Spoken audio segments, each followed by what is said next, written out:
Vamos a comenzar la clase de hoy, la conferencia de hoy. Es la segunda parte, ya sabéis, ¿no? Ya os lo comenté en la primera. Muy bien, pues vamos a comenzar. Empezaremos esta segunda parte, dedicada a los espíritas españoles, como bien dice el título, para recordar y homenajearles así su buen hacer, recordándolos con todo nuestro cariño, viendo sus vicisitudes por vivir la doctrina espírita y los pesares que tuvieron que pasar para divulgarla en un momento muy complicado en la historia de España, de nuestro país, ¿no? En la que hubo manipulación muy fuerte por medio de la única religión establecida y asentada aquí. Muy bien. Queremos darle nuestra gratitud y en estos minutos que durará esta conferencia reconocer su valor. Aquí hay una pequeña muestra de los espíritas españoles de aquel entonces, de cuando comenzó aquí la doctrina. Una pequeña representación, porque realmente fueron muchos y algunos anónimos y muy importantes. Comencemos por recordar a Torres Solanot, vizconde de Torres Solanot y Casas. Diremos que era de la provincia de Huesca, aunque nació por error en Madrid por estar sus padres en ese momento de viaje allí, y mira por dónde, pues nació el niño. Nació el 20 de enero de 1840.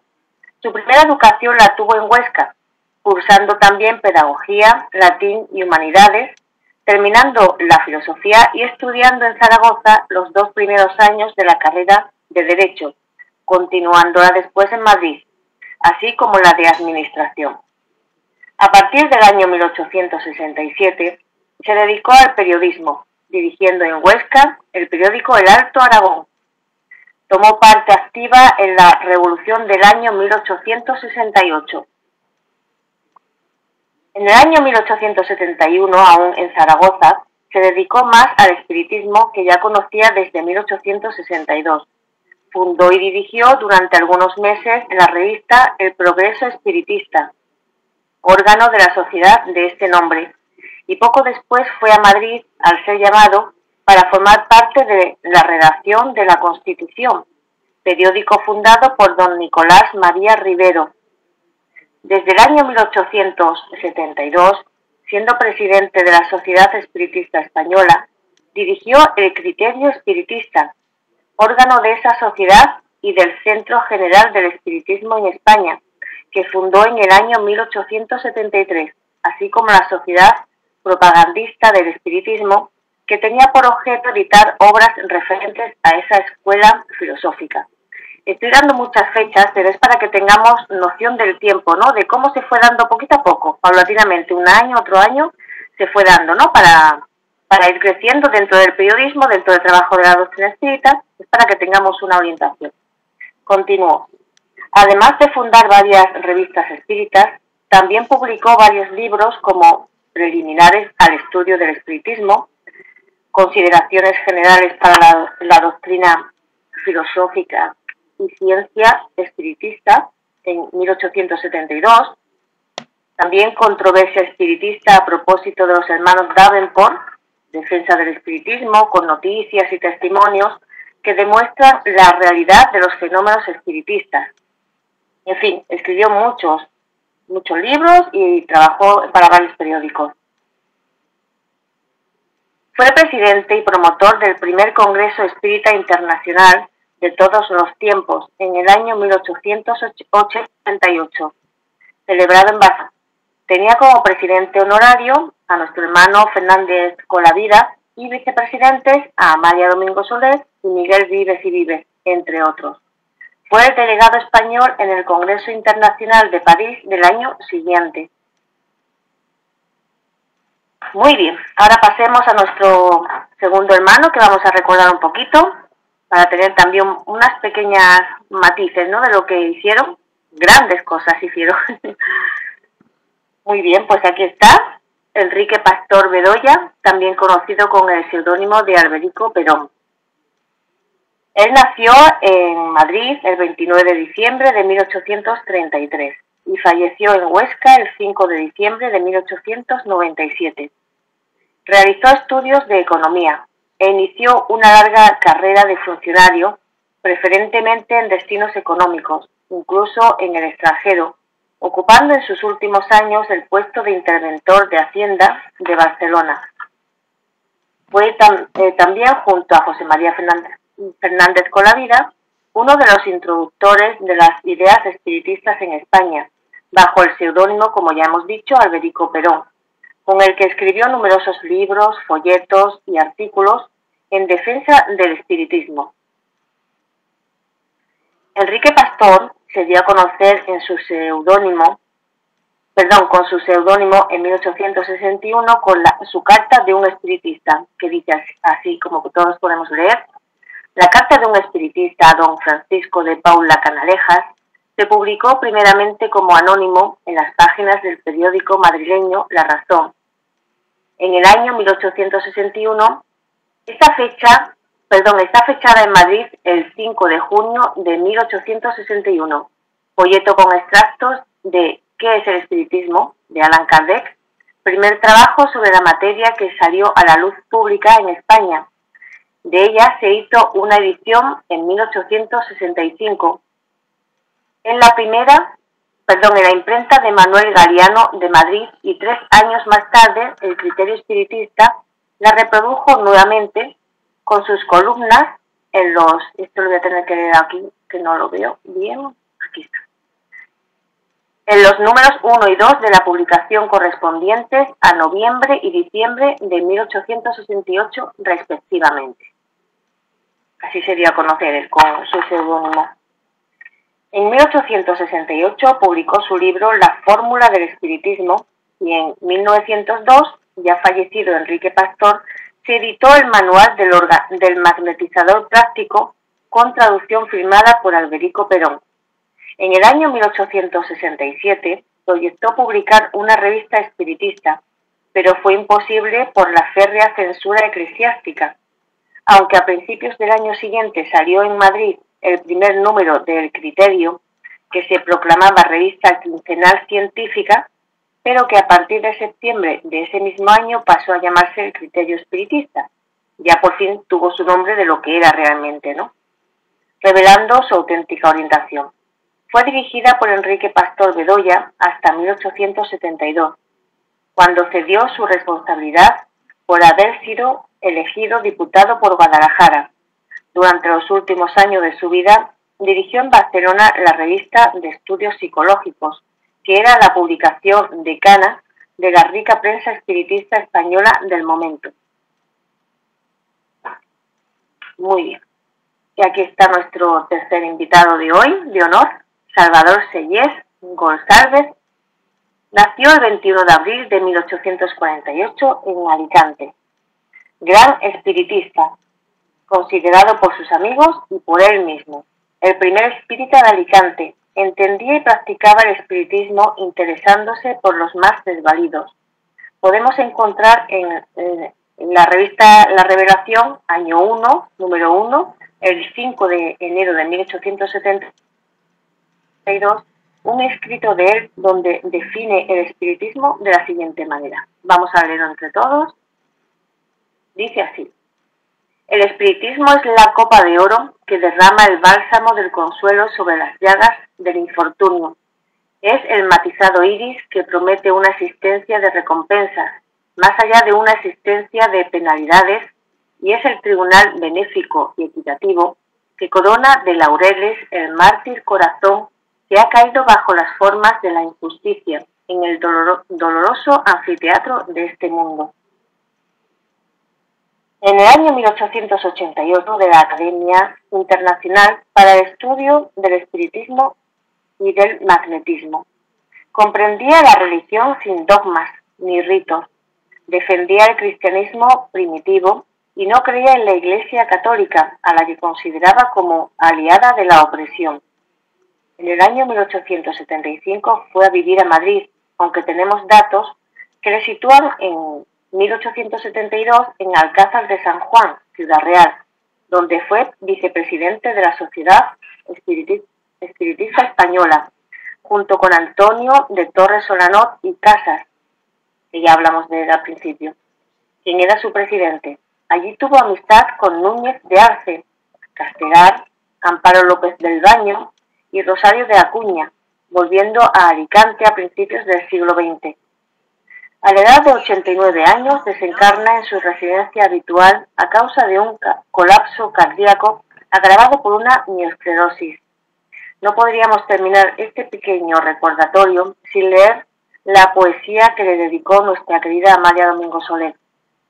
Vamos a leerlo entre todos. Aquí está. A Salvador Selles. ¿De dónde vienes, poeta? ¿En qué región en qué mundo recogió tu mente inquieta algo de bardo profeta, algo gigante y profundo? No es de aquí tu pensamiento, ni cuanto en tu ser se encierra de ternura y sentimiento. Es tan distinto tu acento de los hijos de la tierra. Genio entusiasta y ardiente, cuéntame algo de tu ser. ¿Por qué has dejado tu oriente? ¿Por qué has venido a Occidente para amar y padecer? Tanto has llegado a pecar que a este mundo de expiación te tuvieron que enviar. ¿Te llegaste a revelar en tu ardiente inspiración? Algo de esto debe ser. En tu pasada existencia quizá llegaste a creer que era omnímodo el poder de tu osada inteligencia y hoy por eso estás aquí, en tu humilde rincón, soñando en tu frenesí, viendo pasar ante ti 1000 sombras de tentación. Porque tu genio fecundo, tu inspiración sobrehumana y tu talento profundo no son de este mundo, pertenecen al mañana.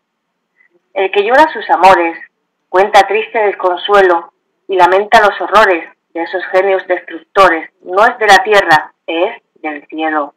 Espíritu noble y fuerte, de otras regiones cantor, aquí llorarán tu muerte, aquí sentirán perderte, genio de paz y de amor.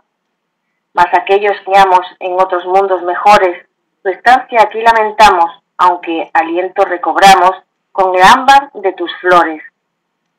Pero tú debes vivir donde brille la verdad, quien cual tú sabes sentir, tu vida, tu porvenir, tu mundo es la eternidad. Amalia Domingo Soler, precioso, ¿verdad? Aquí le dimos un pequeño homenaje a Selles. Y antes de continuar con la conferencia, quiero mencionar un poco para que podamos recibir el auge tan importante que hubo en la distribución y divulgación de la doctrina espírita.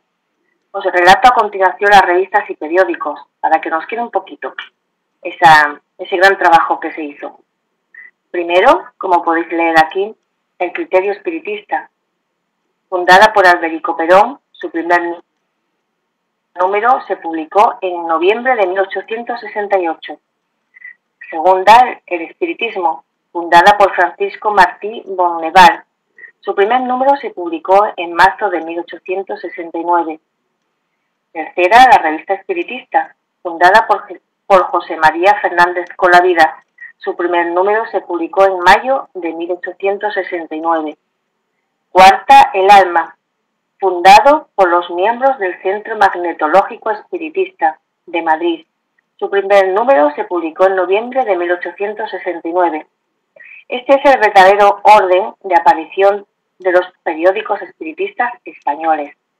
Posteriormente, revistas espiritistas fueron apareciendo con cierta regularidad, con auges y descensos en el número según las épocas, y mientras unas duraron largos años, otras tuvieron cortos periodos de vida por muy diversas causas.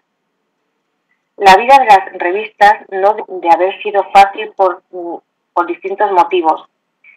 Su número de ejemplares, por lo general, de las ediciones, altos índices de analfabetismo, dificultades en la distribución, la pobreza arraigada en amplios sociales que no les permitía a muchos suscriptores a las publicaciones aunque lo desearan.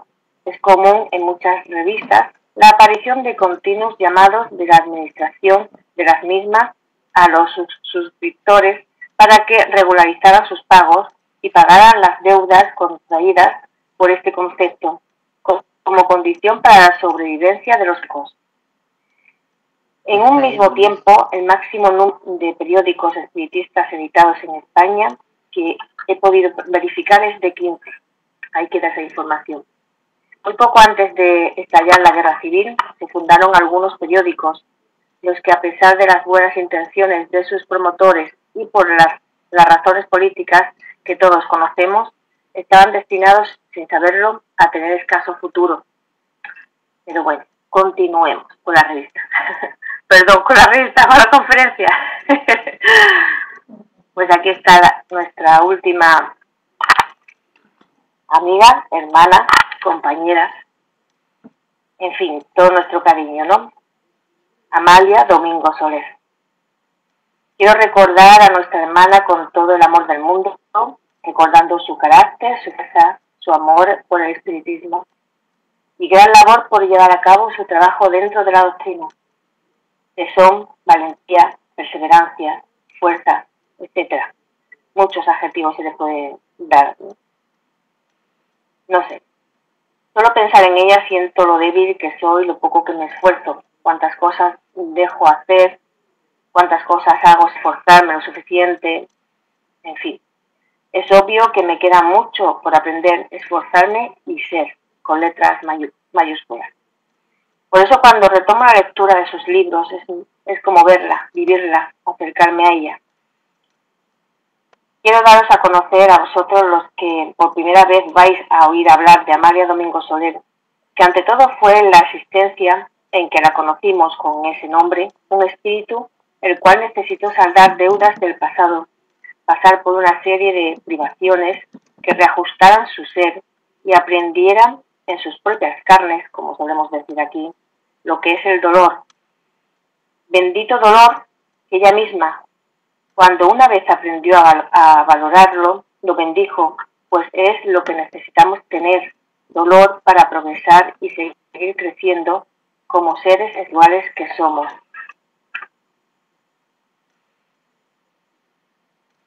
Ella nació en Sevilla el 10 de noviembre de 1835. Allí se crió junto a su madre, la cual le dedicó su vida. Al desencarnar ella, ya tenía la falta de vista, ¿no? Ya tenía ese problema en su vista, en su visión, que le impedía pues trabajar para poder subsistir. Vendió parte de sus pocas pertenencias y aceptó ayuda de los familiares. Su familia y amistades siempre le andaban sugiriendo que se hiciera hija de Dios, que se hiciera monja, o se casara para ser mantenida, para que no tuviera ningún problema, ¿no? De pensar en cómo comer y cómo vestirse. Ella no quería ni una cosa ni la otra, así cuando el tiempo y su visión iba disminuyendo. Buscó refugio en las religiones que por aquel entonces allí funcionaban, la Iglesia Católica y la reformada por Lutero.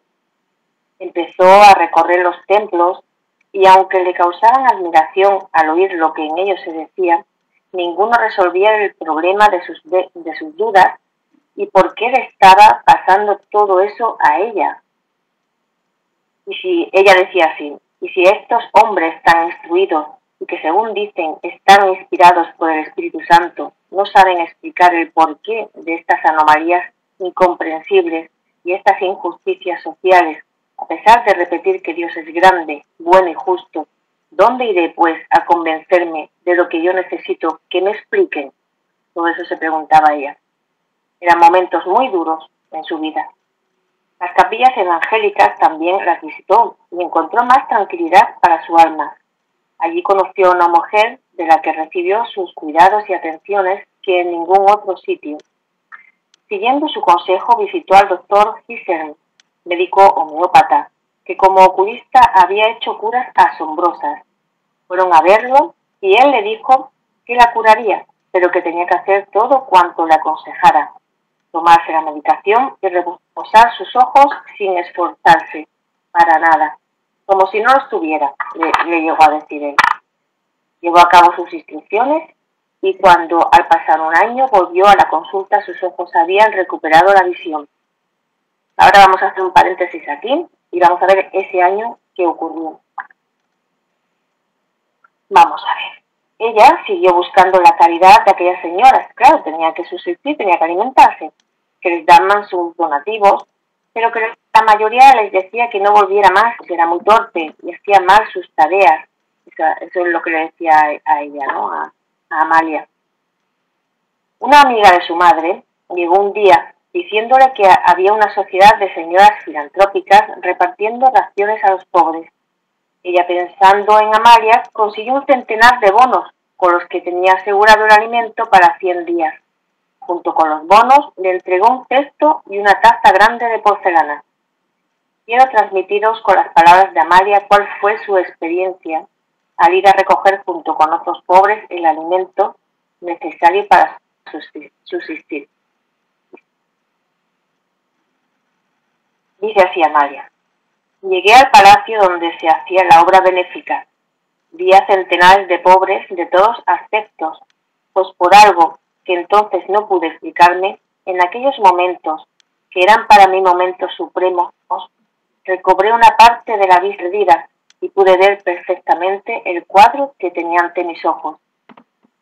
Había pobres de todas condiciones, muchas mujeres humildemente vestidas con su mantilla, que como yo, llevaban la muerte en el alma, muchos ancianos con sus raídos gabanes, que parecían espectros escapados de sus tumbas. Eran muchos más los pobres vergonzantes que los de oficio, y estos últimos apostrofaban a los que tenían la inmensa desgracia de no haber nacido en la miseria. Creo que en aquel instante pagué gran parte de las deudas contraídas en un centenar de siglos, porque sufrí una angustia que no tiene nombre en el lenguaje humano. Quise huir, pero al mismo tiempo me dije, no, es preciso llegar hasta el fin para saber las fuerzas que tiene mi alma. Como aquel que debe una gran cantidad, dice al pagarla, gracias a Dios que ya no debo nada a nadie. Así me sucedía a mí. Estaba contenta de mí misma y al mismo tiempo pensaba no volver a confundirme con aquellos desgraciados. Estaba ansiosa porque llegara el momento de tener sus ojos recuperados y trabajar para ganarse el sustento y dejar de padecer tantas privaciones. Os diré que Amalia conversaba a diario con un médico materialista. Discurrían de todo cuanto pasaba a su alrededor.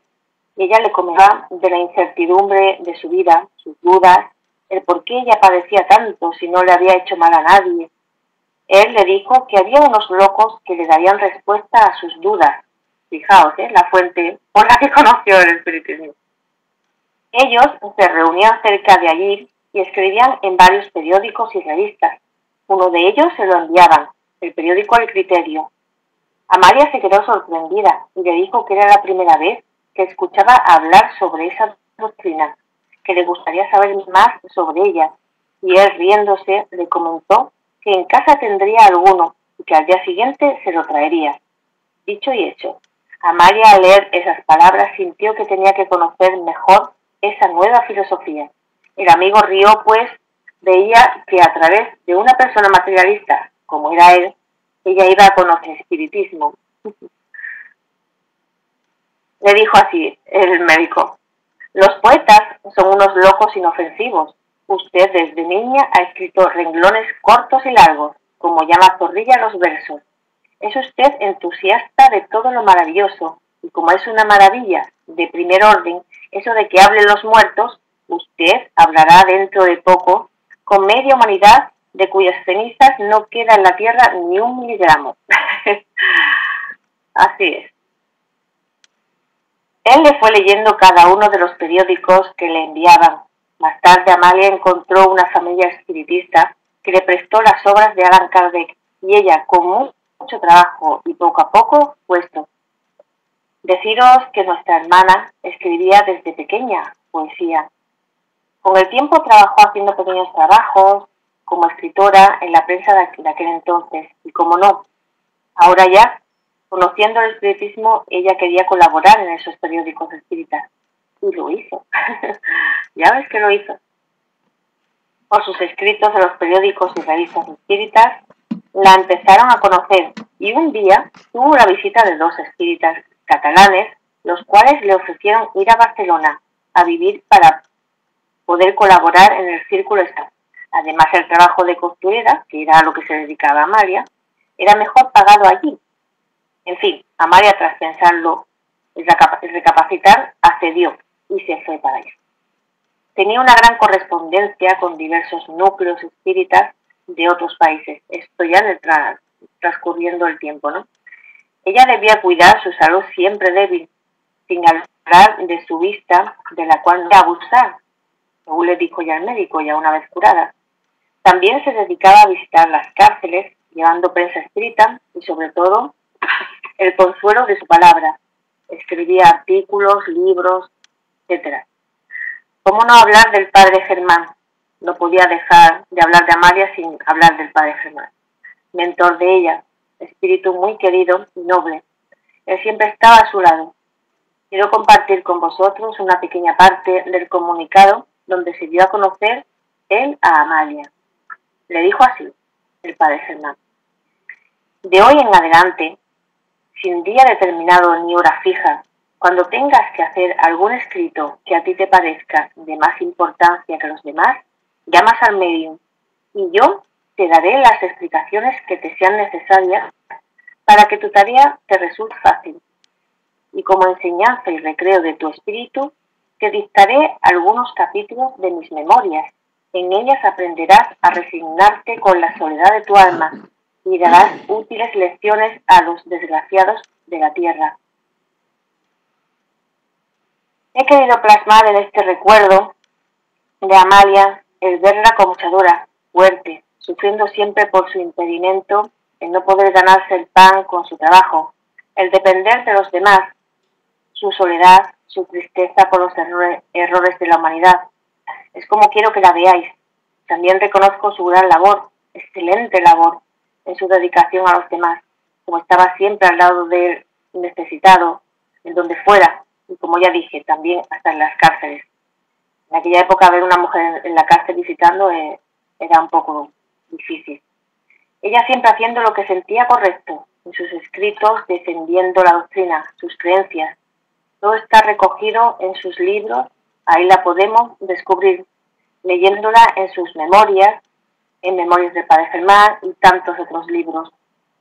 Y yo tenía por aquí una diapositiva con algunos ejemplos, pero no está. Se habrá perdido todo. En fin, ahora quiero, antes ya para acabar, y como hay tiempo, os quiero leer el poema que escribió al espiritismo. Es muy bello. Y como tenemos tiempo, pues allá voy. Dice así. El espiritismo. Es el espiritismo el gran consuelo que los mortales hallan en la tierra. Sin él, imbécil limbo, sin el cielo, ni del infierno la espantosa guerra.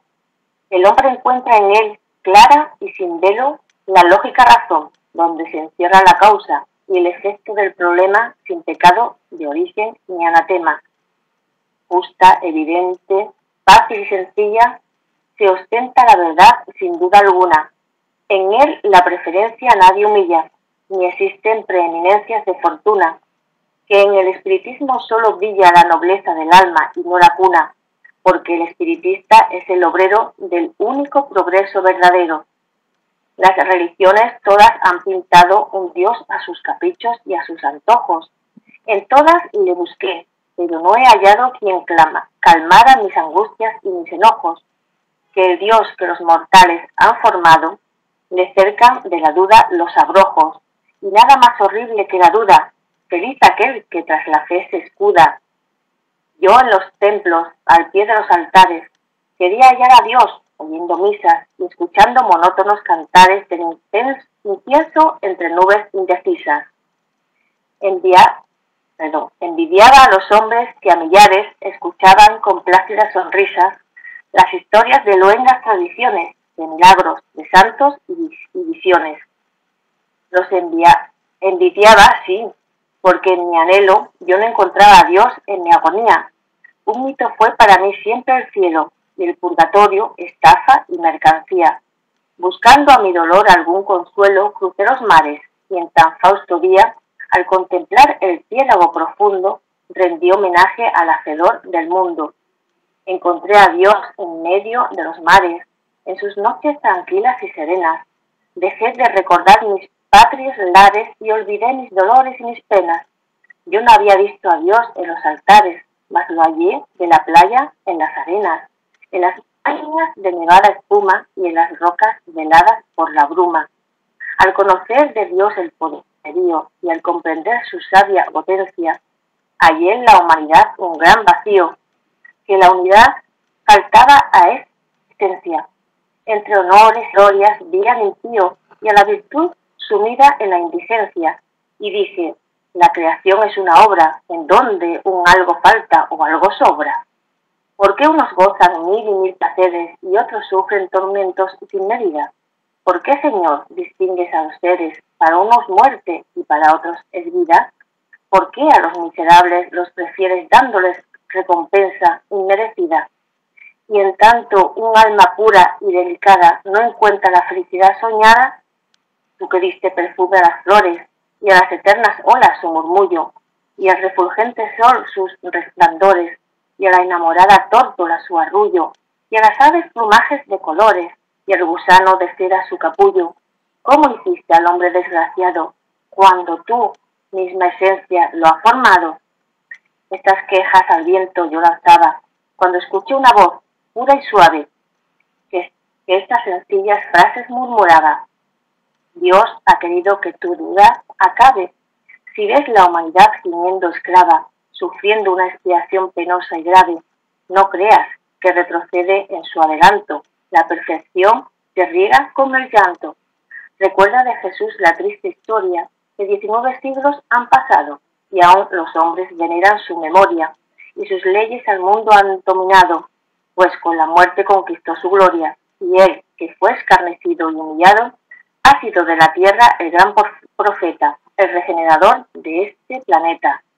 No pienses que en la tumba está la muerte, porque ves desgrigarse la materia. Nada en la tierra permanece inerte, todos circulan por distinta arteria. En mi revelación vengo a ofrecerte la causa que da efecto a la miseria, porque Dios, en su justa omnipotencia, para ninguno tiene preferencia. A cada cual le da lo que ha ganado. Al espíritu dio libre albedrío, y éste, por sus antojos dominado, vive según su loco desvarío. Para el progreso eterno destinado, prefiera el lodazal o el limpio río, que dure años o siglos su jornada, hacia el todo camina, no a la nada. Hay mundos mil y mil, donde los seres encuentran elementos de arte y vida, mezclados con acervos padeceres, armonía universal no comprendida, pues si fueran eternos los placeres sería su sensación desconocida, y tienen peso igual en la balanza, la realidad del bien y la esperanza. La esperanza es la voz de las edades, y el espiritismo su idioma, manantial de las lógicas verdades que en la fuente de Dios raudales toma. Consuela mil penalidades, astro de luz que en el oriente asoma, y es el espiritismo la gran ciencia que os puede definir vuestra existencia. Cesó la voz de modular sonidos, latió mi corazón, sentí en mi mente brotar los pensamientos confundidos, cual brotan del volcán su lava hirviente. La luz fue penetrando en mis sentidos, comprendí la justicia omnipotente y vi que la creación es una obra que nada le hace falta ni le sobra. Humanidad que vive sumergida en la más dolorosa indiferencia y que por tu ignorancia eres deicida, reconoce y admira a la gran ciencia, que descifra el problema de la vida, demostrando el porqué de esta existencia, y el pasado, el presente y el mañana, las tres edades de la raza humana, que presentan 100.000 generaciones en sus dioses, sus ritos y misterios, en las ruinas de pueblos y naciones, y en los bosques, primeros monasterios, las sectas de diversas religiones que existen en distintos hemisferios, los mundos que en su eterno movimiento obedecen a un solo pensamiento. Por el espiritismo se eslabonan formando una cadena bendecida, los unos en los otros se aprisionan y componen el todo de la vida. Atrás los orgullosos que blasonan de haber marcado al tiempo una medida. Para el tiempo no hay límite prescrito, porque este, como Dios, es infinito. Amalia Domingo Soler. Hasta aquí, hermanos, la conferencia. Muchas gracias.